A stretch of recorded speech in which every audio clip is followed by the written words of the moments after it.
भंडारा जिल्ह्यातील खमाटा टाकळी येथे बावनथडी उपसा सिंचन योजनेच्या माध्यमातून शेतकऱ्यांसाठी तलाव तयार करण्यात आला होता.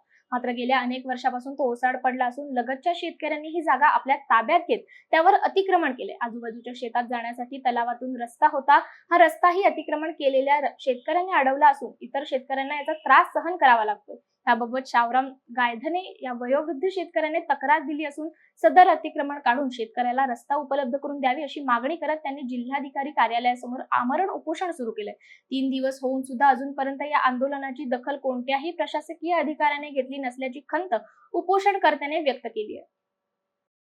शामराव धोंडू गायधने. आता खमाटा टाकळी येथे माझा राणा आहे. शेती माझी 3 एकर शेती आहे आणि सरकारी नहर होता. मी त्या नहरावर 60 वर्षाच्या जमान्यात म्हणून मी काढून आलो. माझी राजदिवसाची जी वहिवटी रस्ता होती, संजय भोपे डोमन याने का म्हणला का आम्ही तुला जाऊ देत नाही. माझी जी पाईपलाईन होती ते बोळफाड केला. या लोकांनी काढकूड करून सगळ्यांनी याने मी जात होतो. याने माझ्या अतिक्रमण करून सगळ्यांनी याने माझा रस्ता अडविला. आता माझी कास्तकारी पड्या राहिली. या कारणास मी या उन्हावर बसलो आहो.